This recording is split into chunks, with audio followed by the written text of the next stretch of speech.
रविवार पाठशाला में आप सबका स्वागत है। आज एक पुरानी कहावत की तरह बात आरंभ करेंगे। रोमन दार्शनिक सेनेका, जिनका जन्म ईसा पूर्व और मृत्यु ईसा बाद हुई। आप दार्शनिक व लेखक रहे। आपने कुछ ऐसे सूत्र दिए जो सोचने पर मजबूर करते हैं। ये हमारे यहाँ भी कहावत की तरह चलता है कि ऐसे लोगों की संगत करें जो आपको बेहतर बनाए, यानी अच्छी संगत, अच्छी दोस्ती करें।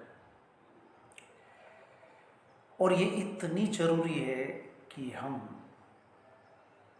नहीं समझ पाते, जबकि हमारा भविष्य, हमारा जीवन और हमारे जीवन की दिशा संगत ही तय करती है। आज सारी चर्चा इसी बात के इर्द गिर्द रहेगी। संगत संगत आपके मन को मजबूत कर सकता है या बिगाड़ सकता है।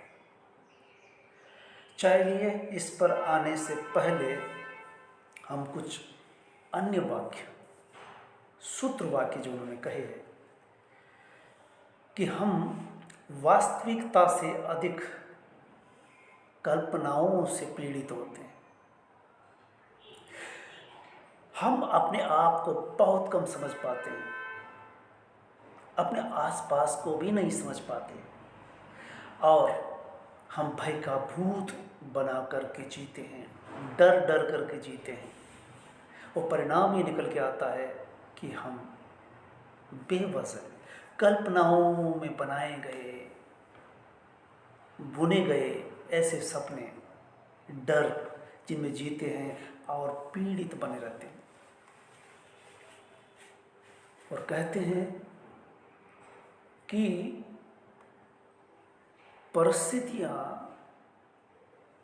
इतनी विपरीत है कि लोग इतने क्रूर है, लेकिन ये सारी क्रूरताएं अपनी कमजोरी से जन्म लेती है, यानी सामने वाले को मजबूत बनाती है हमारी कमजोरियां, और वो मजबूत बनता जाता है और क्रूरताएं जारी रहती है। और कहते हैं कि जितना आदमी के जीवन में कठिनाइयाँ आती है, संघर्ष आते हैं, वो आदमी उनका सामना करके उतना ही मजबूत होता चला जाता है। जिस तरह से जो व्यक्ति जितना अधिक श्रम करता है, वो उतना ही शरीर से मजबूत होता चला जाता है। लोग बहुत कुछ गलत फहमियों में जीते हैं। बहुत सारे लोग कहते हैं कि हम गरीब हैं, लेकिन अगर समझ हो, विचार हो, तो कहा जाता है कि कम होना गरीब होना नहीं है, बल्कि गरीब वह है जो और अधिक पाने की लालसा रखता है। आप तब तक गरीब नहीं हो सकते। और इसके लिए बहुत मजबूत उदाहरण है कि जिन लोगों को आप जानते हैं, चाहे वो सदियों पूर्व बुद्ध हुए, सुकरात हुए, अरिस्टोटल हुए, या महात्मा गांधी, कबीर हुए, इनके पास कहने के लिए कुछ नहीं था, लेकिन और पाने की इच्छा लगभग नगण्य, जीरो। बल्कि उद्देश्य इतना ऊंचा कि हम जिसे गौतम बुद्ध के नाम से जानते हैं, वो बने बनाए महल को छोड़ करके जंगल चले जाते हैं, और इसके बाद कहने के लिए उनके पास अपना कुछ नहीं था। हम आज तक और भविष्य में भी इनका नाम हमेशा हमेशा के लिए अमर हो गया। बहुत तेरे अमीर जो बहुत कुछ पाते हैं, उनको उनके बाद कोई नहीं जानता। इसलिए कम होना, गरीब होना बिल्कुल नहीं है, बल्कि गरीब वह है जब और चाहता है, बल्कि और पाने के सपने बुनता है, और पाने के लिए उल्टा पुल्टा करता है, दाव पेच करता है, रिश्वतखोरी, मिलावटी, न जाने क्या क्या करना पड़ता है, झूठ बोलना पड़ता है।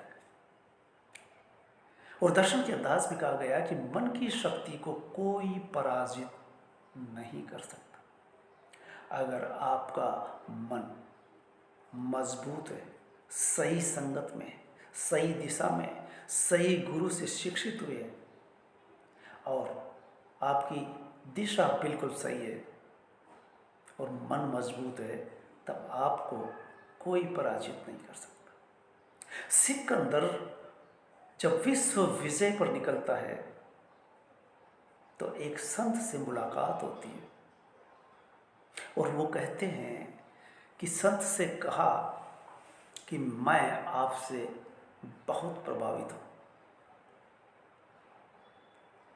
लेकिन अभी मैं विश्व विजय पर निकला। विजय प्राप्त होने के बाद मैं आपके पास बैठूंगा, आपसे सुनूंगा और आप जैसा होना बनना चाहूँगा। तो उन्होंने कहा कि इतनी जल्दी क्या है, और इसके लिए इतनी दूर जाने की ज़रूरत भी नहीं है, तुम आओ इसी वक्त बैठो। वो लेटे हुए थे तो बोला कि मेरे बगल में आकर के लेट जाओ। बल्कि यो कहते हैं कि जब ज्यों सिकंदर उनके पास आता है तो सिकंदर उनसे बात करता है। तब वो कहते हैं कि आपको क्या चाहिए। बोला कि फिलहाल आप एक तरफ हो जाइए, सूरज की रोशनी आ रही है, उसके आड़े आ गया, बस इतना ही चाहिए। मन की शक्ति कितनी ताकतवर होती है कि जीवन को हर पल नए रूप में जीना चाहिए। जीवन में बहुत कुछ होता है, उतार चढ़ाव भी आता है, लेकिन आप न अतीत में ज़्यादा भटकें, न भविष्य की कल्पनाएं बुनें, बल्कि हर पल जिस वक़्त जी रहे हैं उसे जिएं, उसमें डूबें, उसको समझें और उसको ठीक से कार्य रूप में परिणत करें। तो हर पल नया होगा, हर दिन नया होगा। और स्वतंत्र कौन, गुलाम कौन? तो कहा जाता है कि जो बहादुर होता है केवल वही स्वतंत्र होता है, बाकी सब गुलाम होते हैं। जो अपनी समझ का इस्तेमाल नहीं करता, जो अपने दिमाग का इस्तेमाल नहीं करता, वो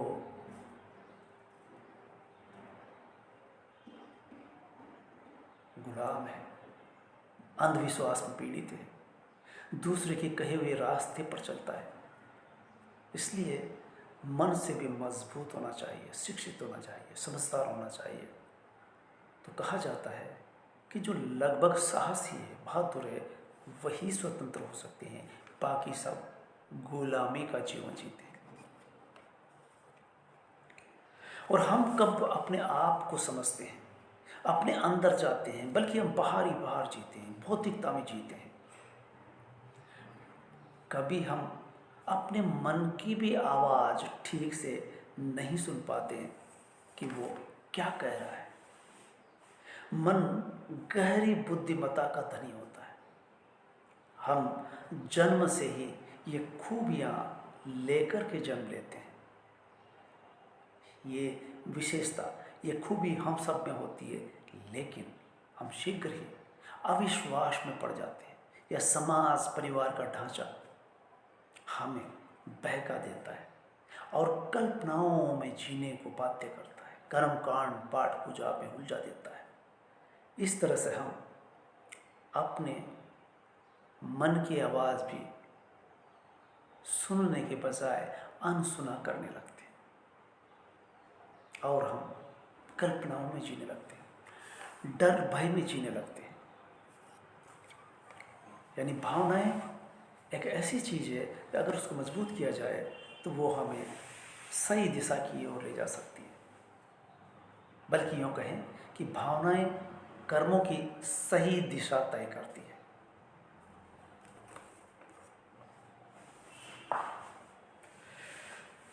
भावनाओं की ताकत है कि अप्रिय भावनाएं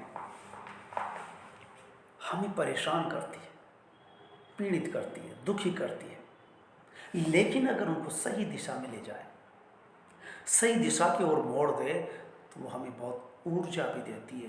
भावनाएं यानी दिशा सही होनी चाहिए। और कहा जाता है कि हम जीवन में कई बार गलत होते हैं, गलत सिद्ध किए जा सकते हैं, गलती कर सकते हैं। अगर हमसे गलती हुई है तो उसके लिए हमें माफ़ी मांग लेना चाहिए, स्वीकार लेना चाहिए। इन दिनों हम देखते हैं कि सत्ता पाने के लिए राजनेता न जाने कैसे कैसे वादे करते हैं, झूठ बोलते हैं और गलती होने पर भी गलती कभी स्वीकार नहीं करते, बल्कि सामने वाले विपक्ष को गलत सिद्ध करते हैं।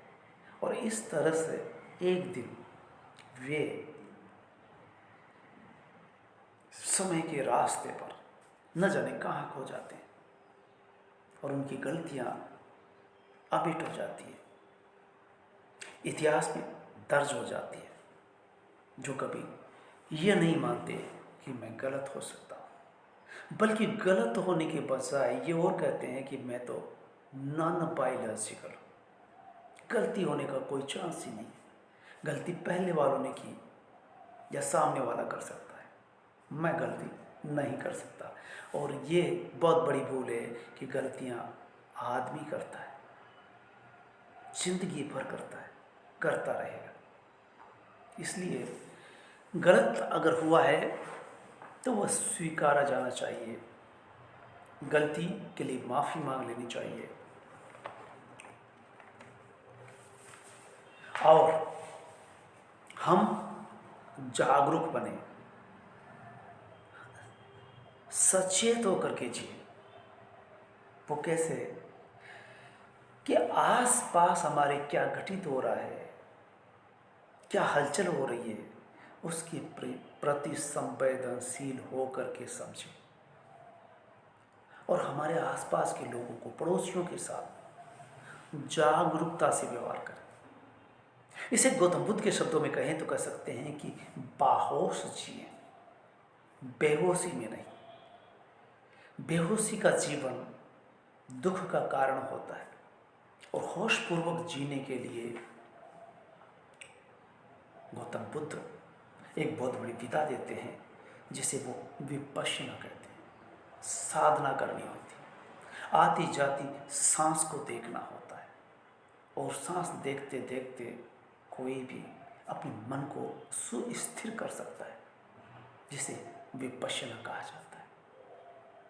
आती जाती सांस को देखते देखते मन स्थिर होने लगता है और स्थिर मन शरीर की छोटी छोटी हलचलों को देखने के योग्य हो जाता है और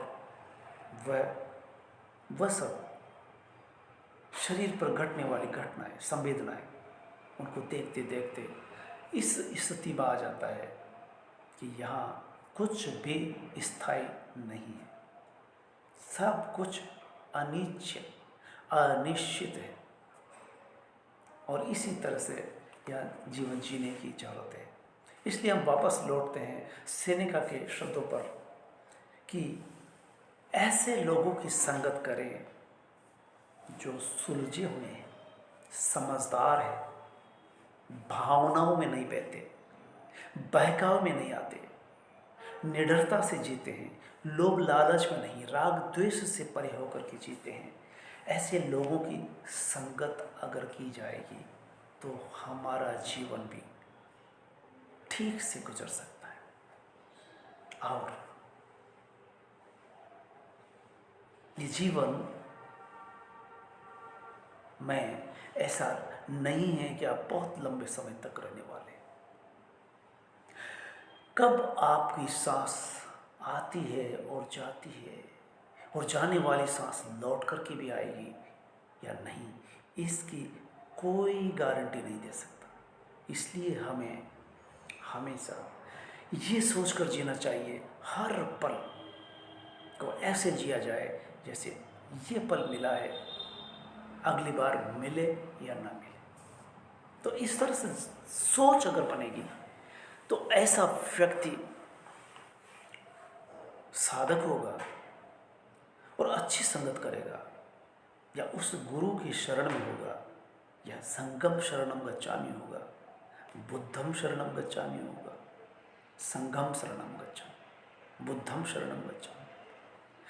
तो इस तरह से आप समझ सकते हैं कि सेनेका जो रोमन दार्शनिक और लेखक रहे, वो कुछ बात ऐसी कहते हैं जो हमारे यहाँ भी लगातार चलती रही। जय हिंद। आज